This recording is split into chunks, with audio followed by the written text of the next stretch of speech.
I went to Hunter College, which is kind of like poor man's NYU, but they call it the crown jewel. But it's a super rigorous school. Like you can't just walk in there and get in there.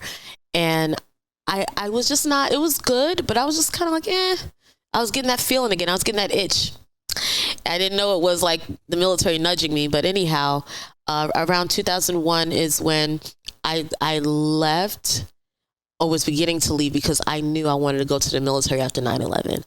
And I was in my junior year in my bachelor's program, and I was studying sociology at that time.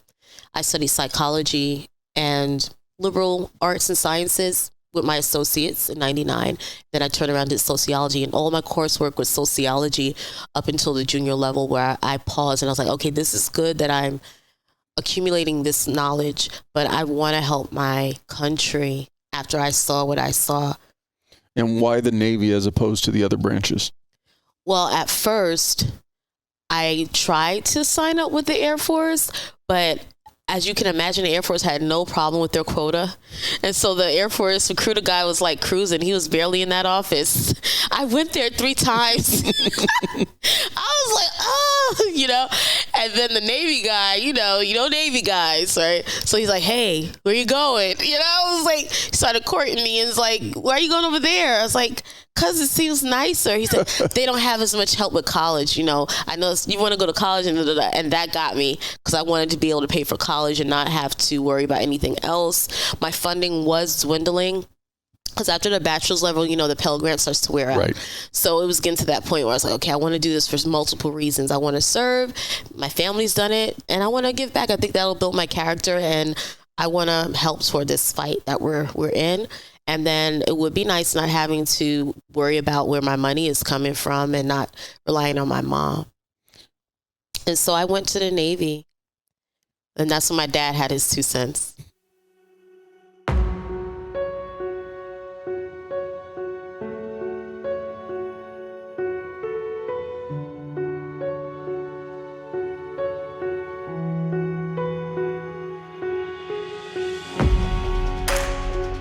Welcome to the Transition Drill Podcast. I'm your host, Paul Pantiani. I appreciate you taking the time to watch. So let's get into this. Funny enough, I think you inspired me. I might go back to podcasting. People have interesting lives. Have you done it before? Yeah.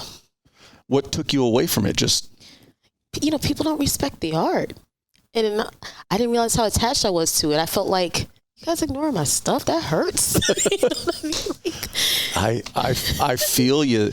One of the biggest things for me is just trying to get that traction, trying to get that recognition, and I understand that right now it's all about word of mouth. And I ask everybody, please, if you enjoy it, granted, hit the like, do all that, but please just tell people, hey, listen to this podcast. I'm going to tell and share it with my driver, because I don't know. I think he'll be an awesome guest. He speaks very comfortably. He was in the Army, and his story is impeccable. And the thing about it is funny. He doesn't even know what he's got. He has no clue. He's doing his thing. He's the man, but it's like, wait, slow down. You're dropping so many jewels right now. I don't think you understand, like, the stuff he was saying. He's awesome. The funny thing, and this is for anybody who wants to try to put it on. My daughter and I were talking about doing a podcast that is around the premise of an Uber ride, that while you're on your ride, you're doing a podcast with the driver. So you guys are onto something. It's a natural flow that's there. It literally could be, an episode could be a 7-minute episode, because you just have a quick conversation with a person, find out who they are, what they're doing, boom, on to the next one. So did your podcast when you were doing it, did it have a specific format that you were going after? It was similar to... Bring them. So the cord's under. There you go. Yeah, there you go. How was that? They're better. So I was focused on finding your true purpose, and I really didn't have a format. It wasn't as focused as it could have been, but it was really about that, like not giving up and encouraging people and stuff. And I did it through a company where, they give you the app, they allow you to use their licensed music, their sounds in there, and you can edit in there. Like I learned a little bit about editing by doing that on my own, but it wasn't a setup or cameras or anything. It was just a Audible podcast. Got it. But different companies were picking it up. It was on Apple, it was on Spotify, and I had listeners in Australia, in London, and I was just kind of like, wow. And I really think I need to circle back to that, because sometimes, things if you get burned out on one thing, you can always turn around and start working on something else. Well, and the other thing too that you can do with it is it's very cathartic for you, because you can get your feelings and your thoughts out in a manner that allows you just to speak freely. And for me, I know that's one of the reoccurring themes if you listen to multiple podcasts is information today is really being gathered more and more in podcast form. They talk about traditional news formats are kind of going the way of the dodo bird, because the old days of, 3 or 4 minutes and trying to cram a topic in and not really getting a good both sides of the story, so to speak. Podcasts are really allowing people to, even as an individual, get your complete thought out. So correct. I wish you luck with getting back into it. I think I need to go. I think it's calling me. How's retirement treating you? It's a wild ride, but I wouldn't change it for the world. I have grown tremendously, and I had an opportunity to stay in 2 more years. And I enjoyed the military. It was a character building experience. I have nothing negative to say about the military as a whole, but there's no perfect organization because people are there. Right. Right. So I would have navigated people whether I was in the military or not. But there's a lot of benefits I got out of the military that I didn't even see that much until I got to the retirement stage. So I'm very grateful for it. I definitely left at the right time. 20 is great.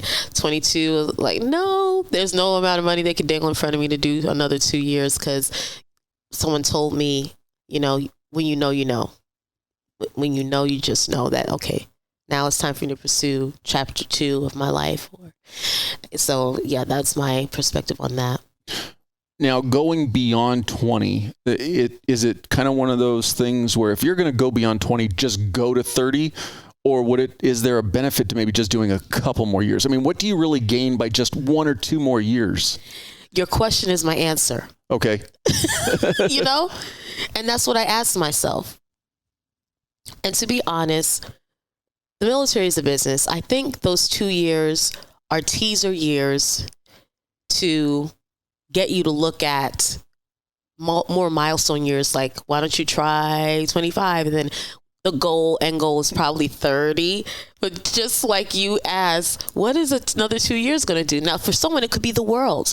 It could be them making the next rank if they're E6 and they want to make E7, or if they're E8 and they're just on that point where, like, I feel like if I stay in 2 more years, push it at another command, my worth will be seen. I'll be more visible. I'll go somewhere where the CO, the commanding officer, the executive officer can see my worth. I'm not going to be in the shadows. I want to make this 2 years count, or these 2 years I'm going to deploy and I'm going to kick butt and do what I need to do. So it can be a great thing. It could be immaculate. It could be the thing that somebody needs if they want it.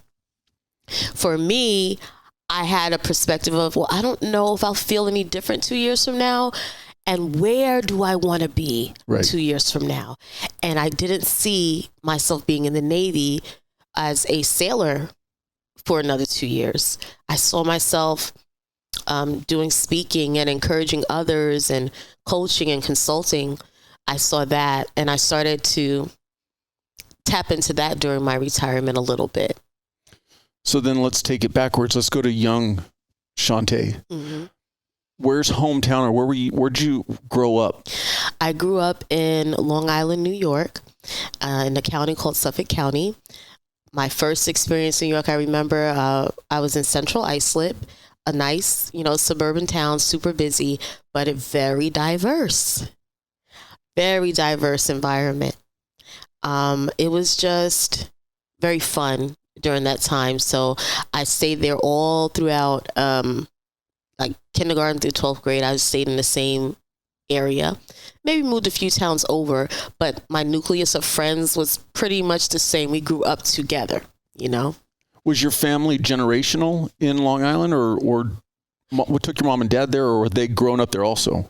Wow, I think that's a two-part question. So I believe my father's side of the family, they definitely grew up in Long Island, but in a different location. Right.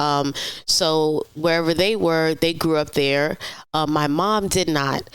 My mom was in Alabama, and at the age of 18, she moved to New York to reconnect with her mother, my grandmother. And then she met my dad, during that time, like as teenagers. Right. So, yeah. Did you come from a big family? I think it was a big family, but we pretty much stayed to ourselves. We stayed, with mom, and then my older brothers, they too served. One brother served in the Marines and another brother served in the Army. And we have a huge age gap. Like my middle brother, he's 12 years apart from me, and the older brother over him is 13 years apart, and I'm the only girl. So it's a huge gap. So you really, in an odd way, you guys didn't really grow up together. Not really. For the first 5 years, yes, but then they went off to the military, and they both did their 4 honorable, and then they got out and went and did other things, and then we got reunited again. What would you say is the draw for your family? Because with all 3 of you serving. And that's not all. I have a lot of digging to do. So when I did some research, I just started getting curious, and I found out that a lot of people in my family were in the military. So around 2015, 14, my cousins, they all served in Kabul together overseas. And there's a big write-up in a paper about them. And it was weird looking at people that look like you that you never talked to before. It was like, but it was really exciting, and I was super proud. And I started to dig a little deeper, and I found out, and he can't get in trouble now, but like a great uncle in my family, he was underage, but he wanted to serve so bad, he moved a few numbers around. But he wound up serving, and he did some boxing in the military as well. And I'm just, that was my life goal. It's one of the things what I want to do is find and connect those pieces. It's in our blood for real. I don't know why it's there, but everyone serves, Did your father serve? He didn't make the cut, but he definitely tried. And I believe my grandfather may have been a military contractor, but he didn't serve. But my father's uncle did. Got it. Yeah. So growing up, what did you enjoy doing? Were you more into academics, more into sports? I thought I was a superstar. Okay. No, so nothing's changed. But I love singing, and I love dancing, but I never did anything professional. I really got my experience growing up in the church, speaking, expounding on topics, even performing, fashion shows. I got all of that stuff from church, and just being in the neighborhood, having fun with it. And I didn't really know that, there may have been a leader in me until I started pushing people around to create the vision I had in my head for a play or a game idea or something like that. So I still enjoy singing, but it's one of those hidden talents that only my close friends know, or karaoke night. And one day I'll weave it into what I'm doing, but I haven't quite done that yet. Were you a bit of a show off, or somebody who like wanted that attention? It was extremely weird, Paul. It was very weird. One day I just wanted to be extremely extroverted and out there, and that was me on a Monday, but on a Tuesday I might not want that attention. And so the person who met me on Monday wants some of that. Do that dance you did, Shante. Go do that thing. And I'm looking like, no. That was yesterday. Yeah. I don't know what that's about. And sometimes I still deal with that till this day. But what helps me, when I do get the nerves, and I get nervous and I have to go do a speaking engagement, or I have to go encourage or motivate someone, when I get in my head, this is not as much about me as it is about the people who need to hear what you have to say. Because there's people out there who are giving up on their future, giving up on their tomorrow, giving up on their today. They need to get some type of hope and some type of refocus and realizing that they have value, especially in our society when everything just looks like glamour. On social media, you can make anything look great, and everything's microwave, very quick. And we lost sight of, hey, everyone has their own way. You know, we don't have to be carbon copies of one another. There's enough to go around for you to be unique and be yourself. So once I get that in perspective, it's not about you. The nerves really subside. They go away because I have a mission mind that this is what I'm on this earth to do. Like, I'd rather do nothing else than this and encourage people. Well, I firmly believe that if you get something in your head, something in your heart that you feel you're drawn to, this is going to sound grandiose, but you have to follow it. And I agree. The reason why I say that, and I've told this to other guests, is I could sit here by myself and host this podcast and talk about a given topic, whatever it is, and it's going to become white noise because not everybody is going to hear it the same way. Mm-hmm. And that's why I like when a guest tells their story, because it's going to resonate differently with somebody else. I think it's the same thing when you're talking about giving back. You're going to give back if you just impact one person. Think about the fact that if you didn't do it, that one person wouldn't be benefited. Is what I kind of see it as. Why, if it comes to your heart and it comes to your brain, follow it, see where it goes. Yeah. It should be followed through. I agree. I totally agree. I really took my life I always took my life serious, but I want to phrase that differently. When I got out of the military, I was able to focus on what I actually wanted to do. And it's not that easy doing what you want to do when there is no template and there's not really much guidance. Someone in my predicament, especially on LinkedIn, the pressure is really high to just go roll into a job. It almost seems like, roll into a job, any old job. And it's like, that didn't seem genuine to me. And even people's approach to others about getting a job, there wasn't any hard work. There wasn't any like self-discovery. There wasn't any talk about, hey, why don't you weigh out what you do? Why don't you take an assessment even? There was none of this. And I'm not against people getting jobs, don't get me wrong, but I think that there should be some type of reflection because it's your time. Right. And it's valuable. And so I felt a little bit like a odd person on LinkedIn because I wasn't feeling the magic that everybody else was feeling about getting a job. And when they would celebrate their job, I'll celebrate with them because I'm happy for them. But I was like, but what if I don't want a job? And no one's talking about the approach to finding the job that works for you. I did SkillBridge and it was great. But what I learned from SkillBridge is about the things I just don't want to do. But I guess it's valuable too in its way.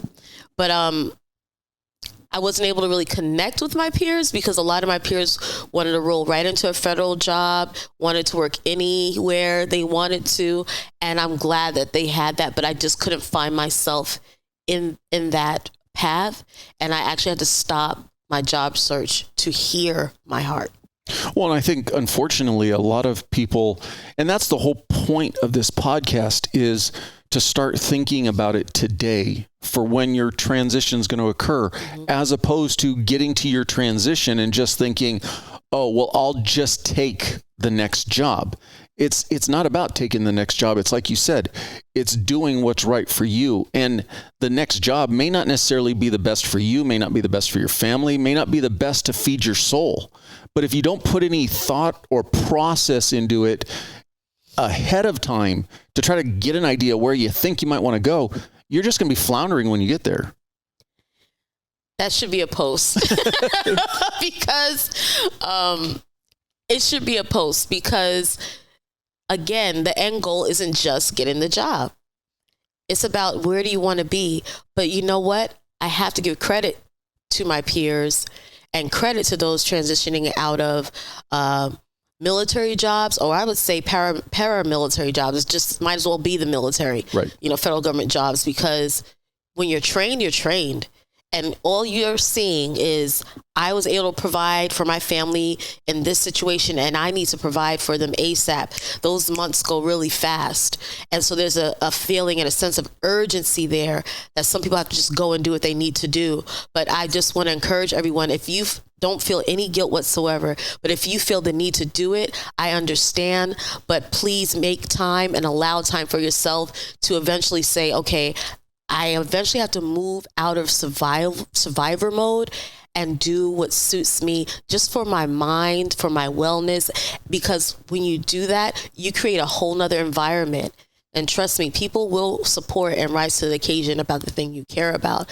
But don't be afraid to ask yourself, what do I want to do? I think people sometimes are just afraid to ask because then it takes work and it's something that's out of the norm and out of your comfort zone. I think that the process of getting there and knowing what you want to do is where my brand comes in, is what would you do for the rest of your life, even if you never got paid? What is the thing that makes you excited to get up out of bed every morning? What have you done in your entire life that has brought so much impact to others while bringing in an impact to yourself? That's probably the thing you need to be doing.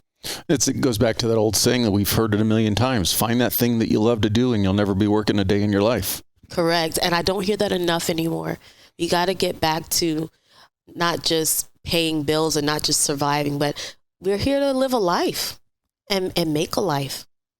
Going back to young you, so coming out of high school, did you know you were going straight into the military or did you have other aspirations before you went in? So I was just such a different person, you know. My mindset was, I just want to finish high school. I was not into high school. I wasn't into, the popularity. Even some teachers had their favorites. And I just kind of like checked out. About 11th and 12th grade, I did what I needed to do to get by. And my brother noticed that, the one who went to the Army, Phil, and he was like, you're going to sit down and you're going to fill out these college applications. And I did it begrudgingly. And he made me use the money I made from my job and pay toward it. And nothing was like, I wasn't getting inspired by anything. I didn't know what I wanted to do. But after a while, I applied anyway. I wound up getting picked up for Queensboro Community College. And I was just trying life out. I really didn't know what I wanted to do for the rest of my life. And I'm glad I went to college. And the funny thing is, whatever I wasn't getting out of high school, I was really going to college. That's why I kept going to college until, the level I got to. It just seemed more like community to me. And I felt like we were all going toward a unified goal. And I found out, academics is my thing, just maybe not high school. The aspect of maybe being treated more like an adult, like, hey, here's the work you've got to do. It's on you to get it done. That freedom meant a lot to me. And then peers who wanted to do the same thing with life, encouraging me and motivating me there. That was where I had the biggest split away from my neighborhood friends and the friends I went to college with.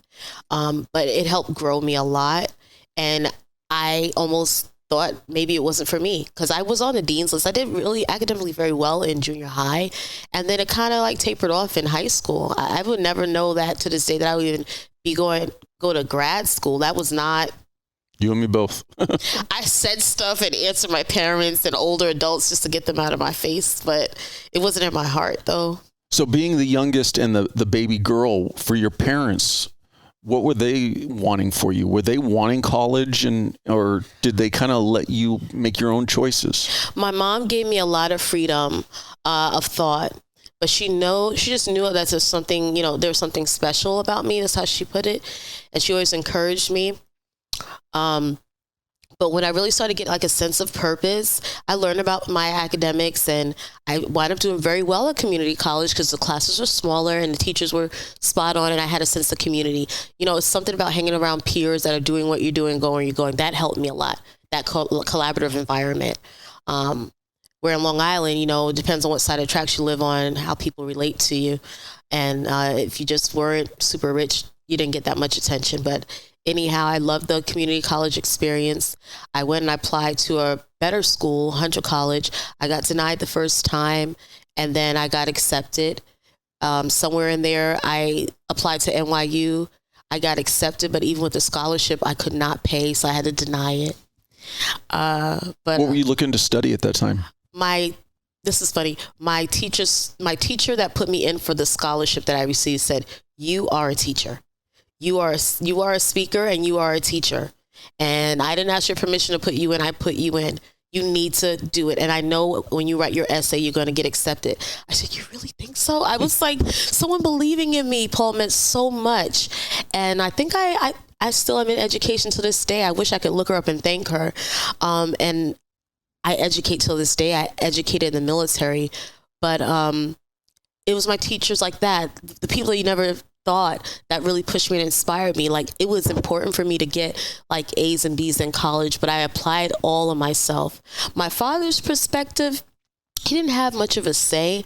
We did grow up in separate homes, separate living arrangements, but he did have more to say once I decided after 9/11 to join the Navy. And that's what I was going to ask you. So what year did you graduate high school? I graduated in 95. Okay. And so you went to community college for 2 years? Yeah, I went to community college. I worked, I graduated there in 99.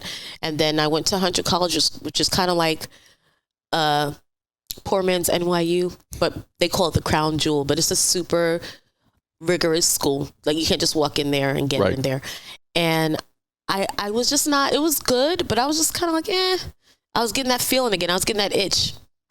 I didn't know it was like the military nudging me, but anyhow, around 2001 is when I left, or was beginning to leave, because I knew I wanted to go to the military after 9/11. And I was in my junior year in my bachelor's program, and I was studying sociology at that time. I studied psychology and liberal arts and sciences with my associates in 99. Then I turned around and did sociology, and all my coursework was sociology up until the junior level, where I paused and I was like, okay, this is good that I'm accumulating this knowledge, but I want to help my country after I saw what I saw. And why the Navy as opposed to the other branches?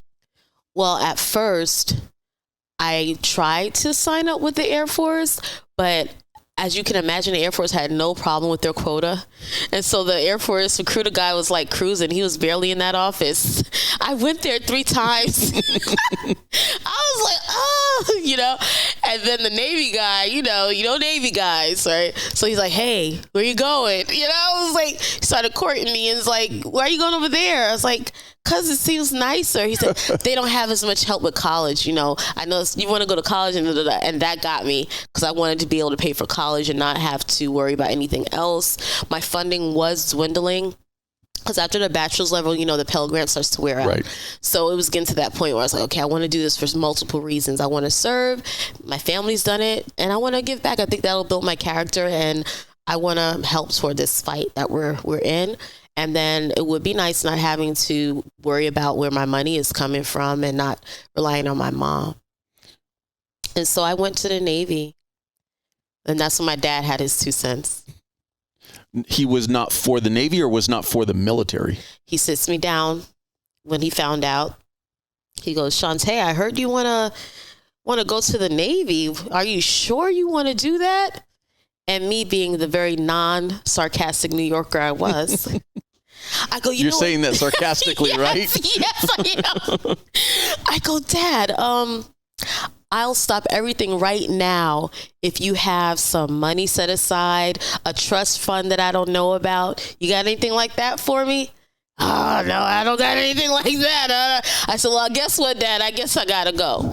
He laughed and he said, all right, I got you. I hear you. And then my mom told me, you know what, I'm going to miss you, but go and don't look back. I'm proud of you.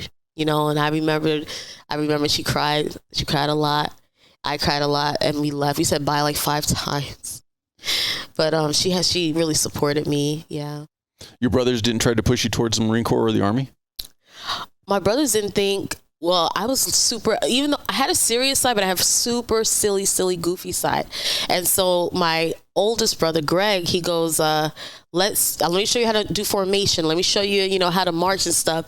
And you have to be serious, Shante. You can't go in a boot camp or on that bus laughing and making jokes and clowning around. And that's all I did. Like, he was, telling me the stuff, and I'm like, laughing. He's like, you can't do that. He said, Ma, I don't know what we're going to do. I don't know if she's going to make it. I just couldn't stop laughing.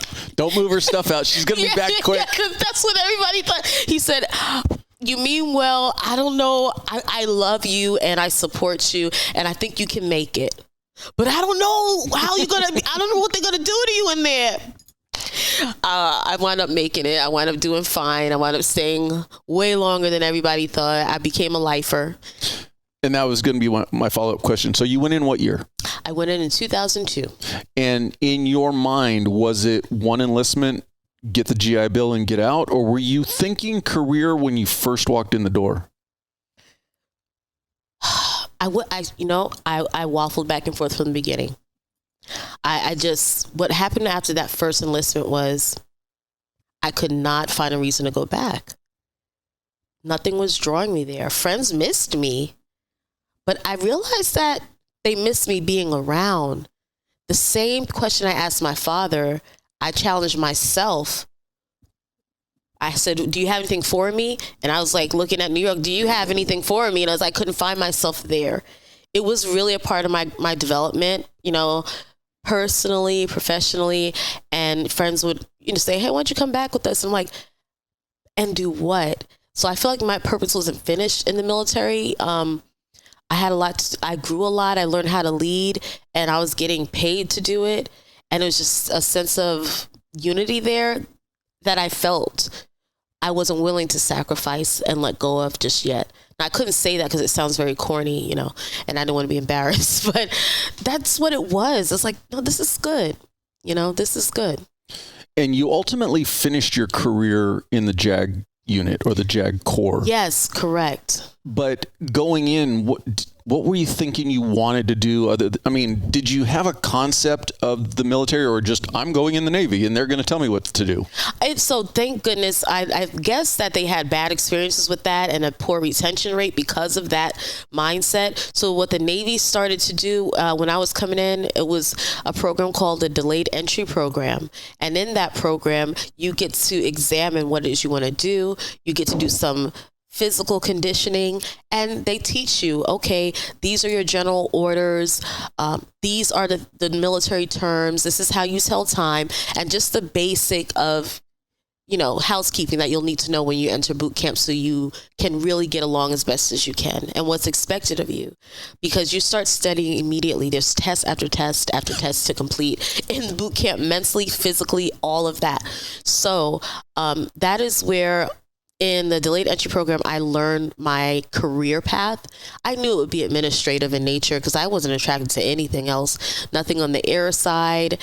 They had weird names, and I would read these descriptions. I'm like, what? And so they explained to me, hey, you'll be helping the CO write letters, the executive officer write correspondence, and things that get things moving and help the ship run effectively just by writing. And I was a writer already.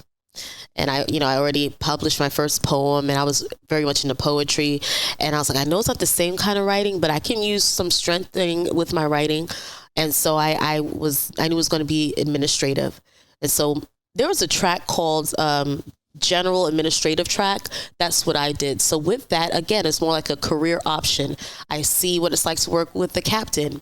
I see what it's like to work for the executive officer. And then from there, I can choose my pathway. Will I be working with military pay and service records, or I just be mainly typing letters and proofreading and making sure everything on the military's letterhead is great, is good to go, is ready to go out to civilian entities or military to military entities. And I got a chance, an opportunity through this general program to just taste and see what I would like. And I wound up working for pay and personnel immediately after that run. And I enjoyed that a lot because I learned to be an advocate for others. When their pay was messed up, I was there to help. Or sometimes I'm a little bit nosy. I got to investigate. Shocker. I know. I love love some tea. I love some hot tea. I got to, investigate fraud and stuff like that, and see when the Navy was funds were being misappropriated. So it was a great path. So I went from the GTEC path, and then I went to pay and personnel path, and I wanted more. I was like, okay, I bottomed out, maxed out. I know what it's like to be a supervisor, and I was about to get out the military because of 2 attempts of trying to be a commissioned officer, and that didn't really work out too well. I just didn't get picked up, and I still was going up for I was finishing up my bachelors. So by the time I moved up in rank, I was working on my master's in 2007, and I finished my master's in criminal justice in 2009, and I was like, I'm getting out. I literally was going to the transition assistance program, and I was in civilian clothes on my way out. There's someone, Navy guy, stopped me. But did we tell you about this? Yes, and there's more, right? So they very much infomercialed me. So pretty much what happened with that was he was like, listen, I understand you're getting out of the military, but think about this. You already are doing criminal justice, right? You got your master's in criminal justice. You get to work as a paralegal with Navy lawyers, and you get to see all these cases. You get some experience. So this way, when you do actually get out, you get some experience. But instead of going out there and getting an internship and not getting paid, and then saying you don't have enough experience, you can get a paid experience and internship here. And I was like, oh, I couldn't say no to that. You said the magic word. I get paid. Yes. And then there's something I feel like I'm going to love and enjoy. And that was my career path for the last 10 to 11 years. And I stuck with that. And you ultimately got your doctorate while you were still active? Yes. So in 2016, I was on a journey where I was like self-reflecting. So I went to get a PhD in Christian administration. Again, it was more of a spiritual development thing and more of a respite for me. I couldn't get out because I wanted to stay in, but it was a time in my life where I was like, you know what? I want to examine who I am. Who am I? I've been in the military this long. Who am I? What do I want to do for others? And that degree focused on serving others and helping people through grievance. And it was a great experience. And then after that, in 2021, I finished up my doctorate in education, because that teacher back then was right. I enjoyed teaching and sharing information with others. The military was very key in helping me see that as a training petty officer. There's nowhere to hide. You've been in, may not have been in the military, but as you move up in rank in a pseudo military job or federal job, the more information you get, the more rank you get, you're expected to train. Like there's nowhere to hide. Right. You're going to train other people. You're going to lead other people. And that's where I learned I really enjoyed teaching, or I really enjoyed educating as well. So when you say you went back for your first doctorate it was being driven kind of almost to feed your soul, because you were in a bad, I don't want to say a bad place, but it was tough. Yeah. Was it because you had hit a point where you knew you had to go to 20, but you just weren't there yet? It had to do with that. And you ever feel like just unseen, like you're doing a lot and you're making an impact and people are saying thank you, but you just don't feel seen. And I didn't feel like in that moment, it was the moment to make a lot of noise. And so I just imploded and kept things to myself and really focused and tried to figure out what I wanted to do. I thought it was important to just like not be center stage and step back a little bit to grow. Was your command staff pretty good though about giving you the ability to I mean, because a doctorate program and a graduate program is pretty time intensive. I had to find a way to do that, both of those things, without making it a burden on my command. But there were some days where I needed extra time. I put myself in a position to where I worked my way to a yes.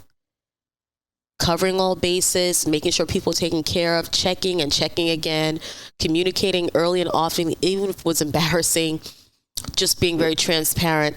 And that bought me equity. That bought me time. That bought me a million yeses, because I always try to put my peers in a good position, my subordinates in a good position, my teammates, I'd rather call them, and then everyone else as well. And that it was really hard for them to say yes, because they go through the checklist and they're like, "You got that covered." Hard for them to say no. Yeah, hard for them to say no to me. It was hard for them to say no to me, and I learned that way. But I'm still unlearning that now because it's kind of hard when you're doing things for yourself. But in the sense that when you say it's hard to unlearn that, in the sense of taking care of yourself. Yes. So you took care of everybody else around you almost to the detriment of yourself. To the detriment of myself. Yeah, definitely. Yeah. Now, going back to what we were talking about transition and when was the click for you that you knew what you were going to do when you got out? I really thought I had it all figured out toward the last 18 months. I don't know why, but I really enjoyed doing notary work. I loved interacting with my customers because every customer, they just opened up to me and shared things with me, and I listened, and they just felt affirmed, heard, validated. Even when I was interacting with people who were they were getting in trouble, knowing they were going to see their commanding officer for a violation of a military code, I would try my best to instill in them then that, you know what? Yeah, what you did probably wasn't the best thing, but I want you to separate the action from the person. You don't have to continue to do bad things. You don't have to be a bad person. You have a life after this, whether they keep you in the military or not, and that's what you need to be focusing on. But there's hope, there's resources. I would give them the number to the chaplain. I just felt connected to those type people because I know what it's like when, you're misunderstood. So I thought, hey, I love this, so let me do notary when I got out. I did everything, Paul. I got my commission. I got my books. I got my stamp. I joined the NNA, the National Notary Association. I started working with other peers, and I enjoyed the idea of doing that. But when it came down to it, I was helping other sailors. It was a great experience. But then I was like, I like it a lot, but I don't think I love it. I don't think I'm jumping out of bed to go do it. So then I wound up getting a professional development coach. And I discovered as I started doing posts on social media that I actually love inspiring other people and directing them to their actual purpose. And my vision got clear, and I set the notary aside and just focused on that. Did you seek out a personal development coach, or did it come to you accidentally? Totally by accident. That was an awesome question. I used to laugh at people who said they needed that. And I didn't get it. Just like if maybe it was a teensy bit of military entitlement. If you want to do it, go do it. Gosh, just proud. It was like, wait a minute. There might be something to this, because every person I have met or encountered that has got a professional development coach, they seem very clear in their messaging. They seem like they know where they're going. They have this extra oomph. And I was like, yes, because where you're going, you don't have these peers. So this one lady, I would see her I joined an organization. Let me go back. I joined an organization to become a certified professional speaker. Because I said, I'm not going to be able to do this by myself. I finally realized that. And there are people who are doing it already. And that was one of the best things. I got to practice speaking. I got to get insight from my peers, and just being in that environment, it helps motivate you. But there was one lady who stood out, and I loved her story. She has a story about defying the odds in life. Like, no matter what, you have value, you have worth. Her name is Arletta Allen. She doesn't mind that I mention her name. And I met her through Next Level Speaking Academy with Jeremy Anderson. And I just loved the way she carried herself. She was very approachable. And I just followed her as a friend on Facebook. And then she goes, I do coaching too. I was like, oh, that's nice. And then I started looking at the stuff she did, and I was like, it went from liking it to like, ooh, I think I need this. And after I linked up with her, I started pushing out more content. My confidence was definitely boosted and accelerated, but I don't feel like I'm out here in the fray, because I'm done with the program now, the Next Level Speaker Academy. I'm already a certified speaker, but now there's somebody who is holding my hand as I walk through my path of destiny. And now even online, I'm making it very clear who I am, Dr. Shante Destiny. That's my focus. And it feels good. I'm going through this journey with my followers together because I haven't figured everything out. So they're coming, along with me for the ride. But things have happened. I got booked for, I have opportunity to speak to my Navy women and girls in March. Very cool. The CMC approved it, and the Command Managed Equal Opportunity Advisor approved it, just because I had a website to go to, a professional email, a professional bio, a professional speaker one sheet, things I didn't even think I needed. And that's going to help grow me from all the speaking I've done in the military already. So I know I'm a lot further because I have a coach in my corner. But my nickname in the Navy was Coach, because I may not always give it to you the way you want it, but you're going to hear it anyway. You're going to hear it anyway, so. I may deliver it like Bobby Knight. I may deliver it. Yes, and my teammates still contact me and tell me about their victories, and I'm so proud of them. Someone that struggled to get in my position to be a paralegal, he was denied at least twice an opportunity to actually go after his dreams, which is just to be a paralegal. Something I may have taken for granted for a moment, but I realized it was a great gig. Right. He started working under me, getting on the job training and balancing going to work and working with me. And then what he did, he's worked himself into a yes. He did everything they said. Then he wrote the paperwork. Then he had our support and he worked with us. Make a long story short, he advanced. He made rank after I got out. And now he's thriving in that community. And he's on his way to being a lawyer. Very cool. Yeah. And not to undervalue the notary work, but it also had to give you a little bit of confidence in saying, okay, I want to make this change and I want to go towards, am I correct that you made the decision to go towards your own personal coaching business? Yes. But it had to be a little bit of confidence to say, if I need to, I can fall back on being a notary. So you had a little bit of a safety net. Right. So it's kind of one of those things that if you have the opportunity to gain a skill set that carries you and allows you then that freedom to go, okay, that may not be what I love, but while I'm getting what I love going, that's always, my backup plan. Yes, that was the idea. That was the idea. But I needed to go after this with a sense of urgency. That was the thing that was missing. Right. You can speak as a hobby, and there's totally nothing wrong with that. But if you're not, this is the glamorous, not so glamorous part they don't share with you. If you're not, you got to sell yourself. If you're not knocking down doors, if you're not going to people's places of business, and if they can't see you online, they're going to smile and say, good job. What are you doing? People want to know, where is your social presence? And I was able to build a website, get my LLC, work on my flyer, and get my business cards within 30 days of having a coach. We're not even done yet. We're not even through with the first quarter of the year yet. And I know that's because someone set goals with me, set an intention and an expectation, and the goals are realistic and they're very small. It's easier to go to 0 to 10 than 0 to 100.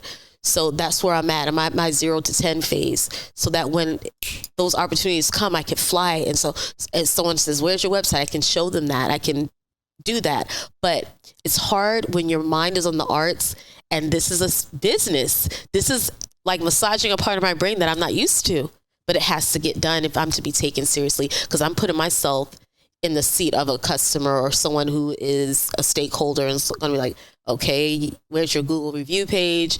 Where's this? Where's that? And I'm like, okay, I don't have all those things quite lined up, but it doesn't take away from my talent. And it doesn't stop me from picking up my hands and calling somebody and asking, where can I bring value? Right now, I'm getting paid in impact checks. So making an impact at the schools, making an impact in the military, because I know that'll build credibility and I know people will refer me. But if I forget that I'm doing it for the passion, then it'll be a job again, and I don't want that. Right. And you hit on 2 points that I want to address. I want to go back to the social media aspect, because it is today we are a social media society, and that's where people go to find you. And so if you try to fight that aspect of it, you're going to fail, because I don't want to say you can't thrive as a new business without some sort of social media, but if you don't embrace it, you're definitely swimming upstream. But how important was it for you to not only embrace social media, but curate that 100% positive looking social presence? Because all you got to do is put that one post when you're in that bad mood that one day, and it's like people will see 99 great posts, and then you'll put one that's negative, or you say the wrong thing about the wrong person or the wrong group, and that's what they're going to focus on.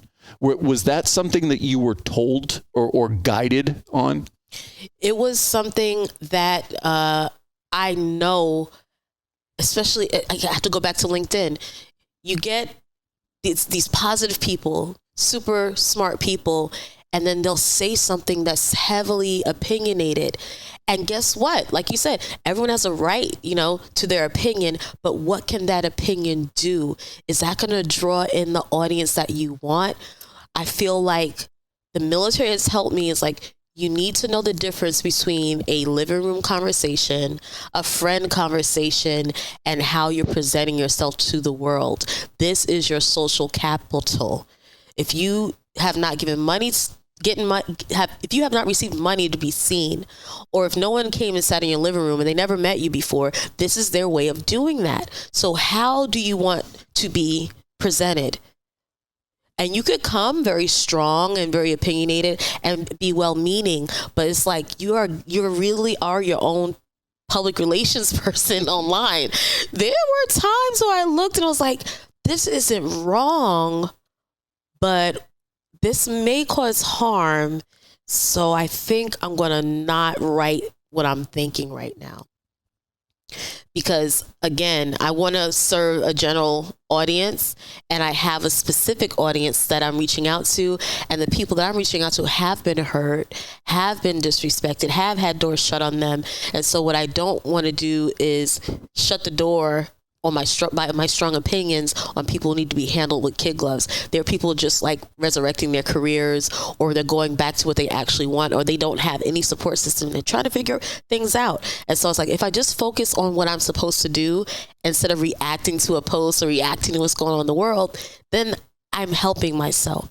And I just had to really hone in and get real tight in my lane and stick on that message. The world's going on around me. And I know some people might feel like, wow, all you're talking about is this, and bad things are happening in the world. Why aren't you talking on that? And I feel like there are people for that. I got to stay on message. I got to stay on what my mission is. And if I lose sight of that because I'm upset, bless the day, I'll just take 5 and not go on there. Well, the other thing that I would say to that is consistency is what your success is built on. If you're bouncing all over the place and you're following the trends, you're not defining yourself. The only thing you're defining to people is that you'll follow what everybody else is talking about. Granted, it's sometimes the more mature thing is to not say anything at all. Correct. Just let it go, because like you said, when you're doing this for a business and it is about your success, you don't want to alienate people. And now, at the same token, I would say, don't compromise your integrity. Right. If something truly bothers you, give a heartfelt post or presentation about a given topic, but try to eliminate the divisive opinions. I think that's key. What's more important, right? Yeah. The alienation is a big one. Very big. And it's very, because we are so, and I think obviously, as you get older, you can see it better. But I think that's one of the problems that a lot of the young kids are facing is that they're so right now. And if something pops in their head, they want to get that thought out with no real thought of what's going to be the ramifications 6 months from now, 6 years from now, 10 years from now. I mean, look at the whole cancel culture, and they're digging up stuff you tweeted, 15 years ago. And so are you even the same person back then, but you're being held accountable for it today? So be mindful of curating that positive presence. It's very important. When you made your decision to focus on this, what other steps did you take while you were still active? Obviously, according to your coach, you started getting yourself out there. You started building that base, but was there anything else that they specifically told you to get going with? The main thing is, what can we do to gain clarity? There was a series of questions, that she asked, and mainly it was a lot of the groundbreaking work is behind the scenes and not in front of that camera. It's like, find a way to understand what you're doing brings so much value. And when you don't get the reaction you want, or let's say a post doesn't make traction, don't take it personal. Like I said, there's ghost watchers. There are people who are really engaged. There are people who may be relying on that. But I realize that I'm not in control of people's reactions. I'm only in control of what I present, and I need to perfect that. Every time I get on there, I should be increasing something. I just learned how to do captions the other day where the little words come up. I found that cool. I just learned which platforms aren't the greatest with their captions and probably I'll never ever use and which ones are great with music. Like, I prefer TikTok with their music because you have easier control of the volume, where Instagram is, to me, it's a little bit of a nightmare, but I know how to cast from there. So, I mean, even lighting, I'm just learning different things. So if we are progressing and moving forward, that's success. But always, every day, remember the value that I'm bringing. Because if you remember the value that you're bringing and the reason why you're doing it, your core audience is going to rock with you. They're going to know when you need days off. They're going to know when you need respite, because I'm still going to communicate that. And even that is a form of leadership. And that's that moral ground. It's like, hey, I need peace. I'm having a moment, but I'm going to send you guys quotes from time to time. Or she told me, get you some loyal friends that you can count on, that when you're not in the mood, to post, they could keep your brand going for you, even if it's 2 posts a week, to just keep on building on what you're doing and what you're creating. So that's the advice she gave me. But again, self-assessment is key, because with a public life, you have a personal life, and you have to have balance, and you can't neglect one from the other. I don't know about you, but sometimes I have those crazy editing days where nothing seems to be working right. And that's when I'm like, okay, maybe I need to take a moment and get back to it. But mental health is important. Spiritual health for me is super important, and physical health. I still keep up my routine of working out a minimum of 3 days a week, but I usually try to keep it 5, because those thoughts and that pent up, that pent up energy needs somewhere to go and somewhere to process. I flow better when I do those things. So we just talk about maintaining balance in our everyday lives. And you don't have to be a character. You can just be yourself, but you got to be your best self. I think that's the big thing, is when you're trying to make that transition and you're trying to get into something new, you can't just rest on, well, I've done A, B, and C in the past. There's still as much a part of who are you today and what are you presenting today.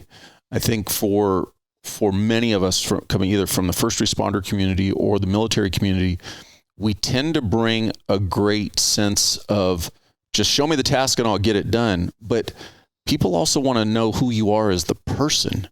And what person are you bringing to the table? Are you the person who can't get along with everybody because it's got to be your way or the highway? Mm-hmm. Granted, you can get tasks completed, but if you're not getting any buy-in from the people you're working with, are you being successful? It's very true. It's very true. One of the things I grew the most when I was working with my peers, we worked together on a common problem or a common goal. That's when I had my most fun times. When my teammates that might be lower ranked than me, they've taught me a lot.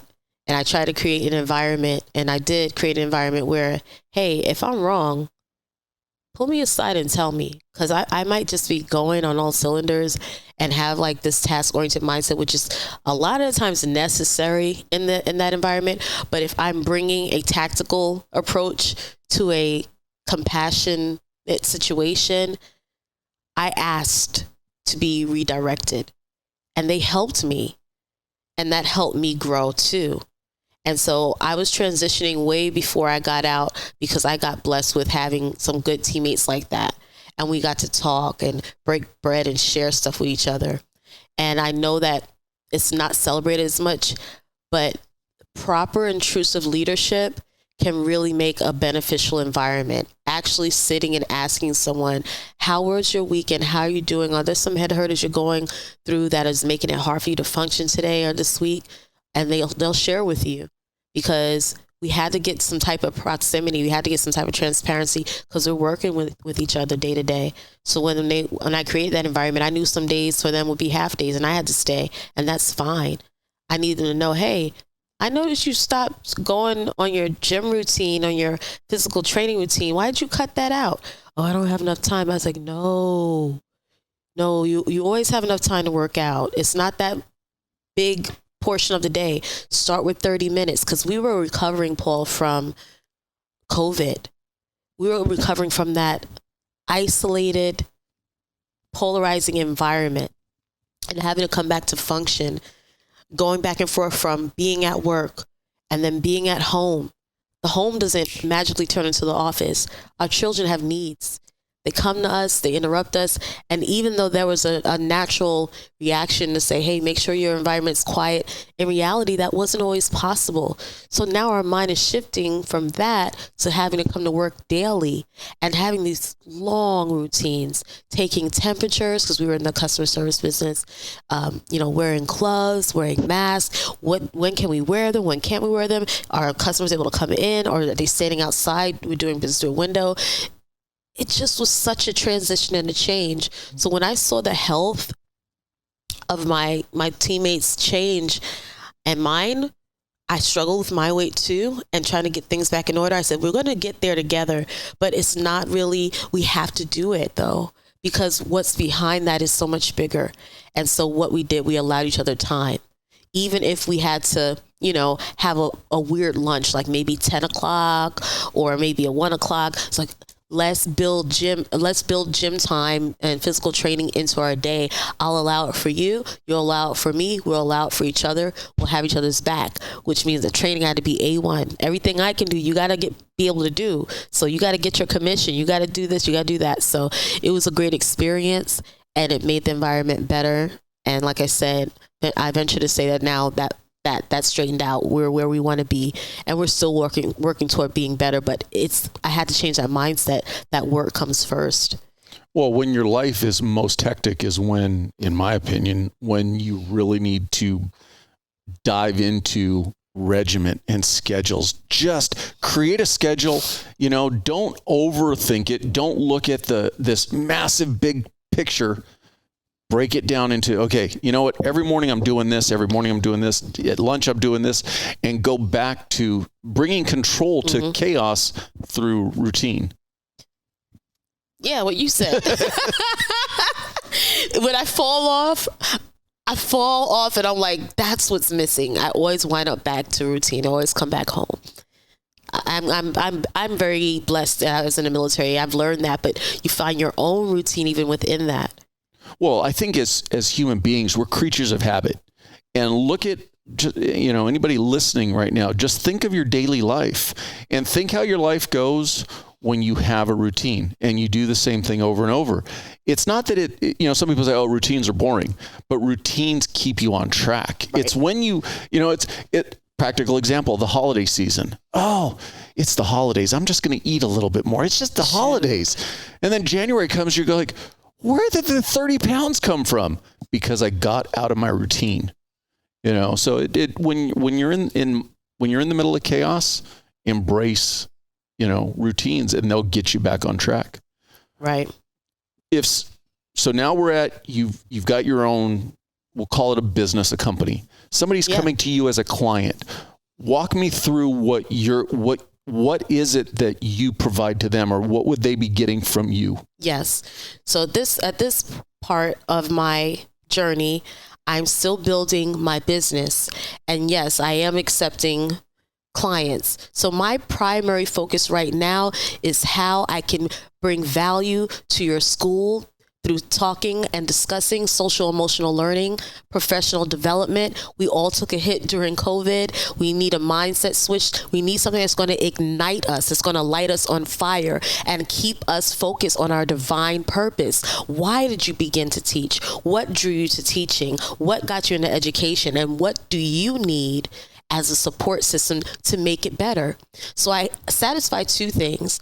I motivate and I educate and I give applicable tools to students and to staff and even administration. So one of the things that I was asked about was, am I willing to come and do a workshop? So what I need from that administrator when they want a workshop is I can sell some generic program because I already have things built in place that can help with social emotional learning tools and realizing, hey, every child is different. And that gap where kids weren't going inside of schools and socializing with one another, it created a learning gap for some kids, and how to approach that differently and how we can focus on the positive and not the negative. But if I need to do a workshop for administrators, for staff, for any of the stakeholders, I need specific questions answered. My question would be, what are your head hurters? Where are your pain points?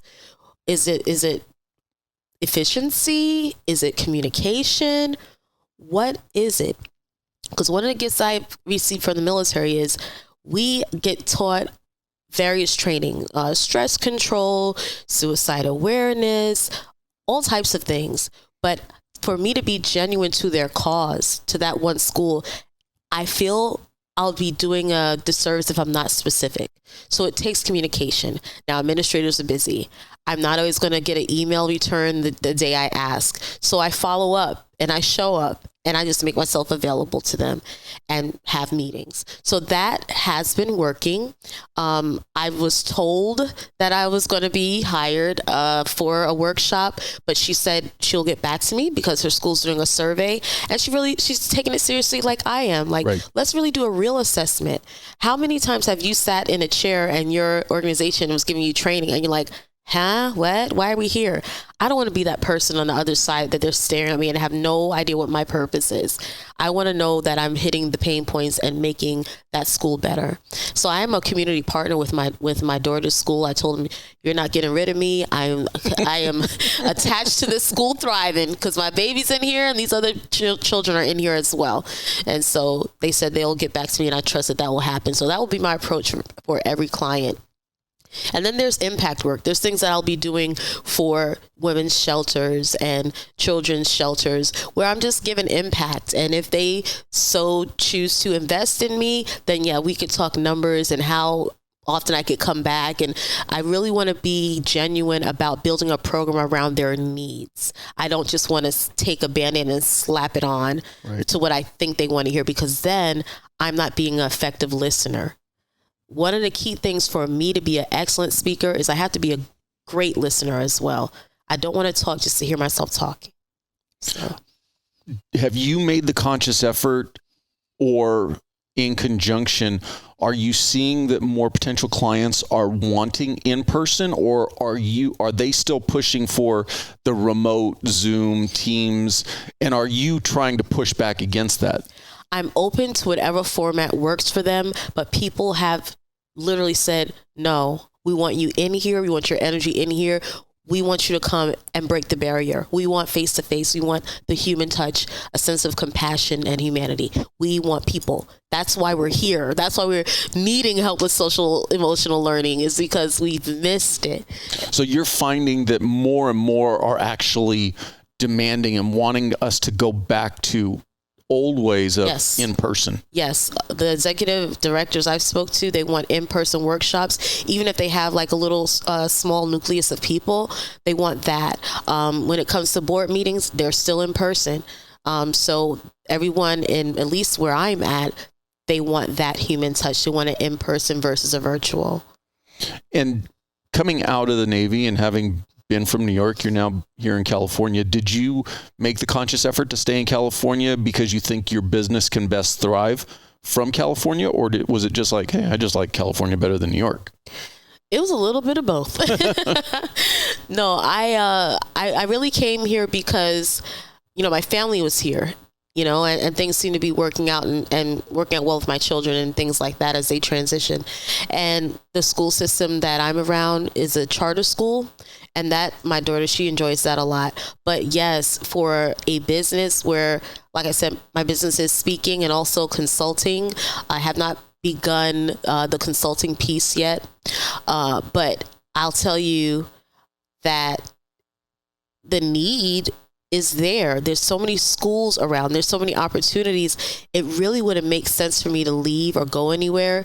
And I think that I'll get more traction in my business here, especially with the Chamber of Commerce in my area.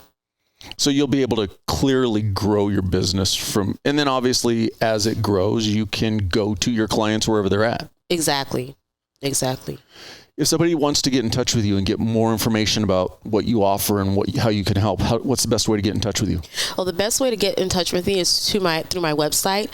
And my website is booking@drsdestiny.com. Just to share, I assist with speaking engagements. I am also open to virtual, and I also help with one-on-one coaching and consulting. I help with academic coaching and more so development of a person's life plan, their purpose, what they want to do and what they want to give to the world, and what they feel that they do that no one else can do quite like them. Well, I'll put your website in the show notes so people can easily link to it. That'll be great. I really appreciate your time. Thank you so much. All the best going forward. Thank you.